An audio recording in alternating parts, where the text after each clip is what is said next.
Simbirri kiwwii jedhamu gosa simbiraa barrisuu hin dandeenye keessatti ramadama. Kiwwiin guddina qaamaatiin cuucii lukkuu kan caalu yoo ta'u, dhaltuun kiwwii warra kormaa ni caalti. Kiwwiin akka simbiroota kaawwanii baalli osoo hin taane waan rifeensa fakkaatu kan qabu yoo ta'u, qoffeen kiwwiidhaas kan addaati. Qoffee akkaan dheeraa kan qabu yoo ta'u, simbirroota keessaallee uumamni qoffee irraa qaawwa funyaaniitis qabu isa qofa. Kiwwiin biyya New Zealand qofa keessatti kan argamu ta'us, dachee tanarra dur uumamni akka saree fi adurree waan hin jirreef uumama akka kiwwiitiif mijataa ture. Ammaan tana garuu erga koloneeffattoonni akka Ingiliz dachiisan qubatanii adurree fi saree gara dachiisanii geessaniin booda uumamni kiwwii kun dachiisan irraa dhabamaa jira. Akka sadarkaa addunyaattis uumama baduuf rakkoo hamaa keessa jiru keessatti galmaa'ee jira. Simbirroonni barrisuu hin dandeenye hedduun isaanii qaamaan gurguddaa yoo ta'an, kiwwiin garuu simbirroota biraa kan akka guchiitiin yoo wal bira qabamu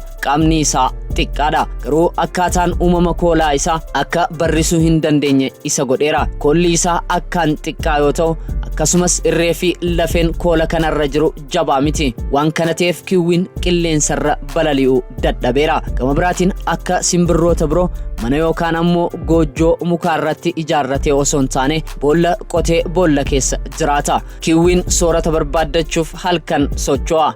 Uumamni kun ammas uumama biraarraa waan adda ta'uun qaba. Inni dura ija isaati. Bineensonni halkan socho'an yookaan ammoo kan afaan Ingiliffaatiin nocturnal jedhaman ija gurguddaa kan qabu yoo ta'an, kiwwiin garuu ija xixiqqaa qaba. Kanaaf halkanis ta'e guyyaan waan ilaale adda baafachuu irratti rakkoo qabaata. Qaroon isaa akkaan dadhabaadha.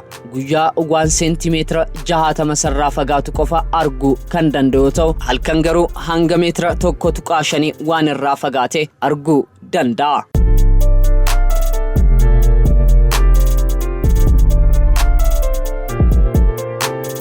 Addunyaan ajaa'iba qaba.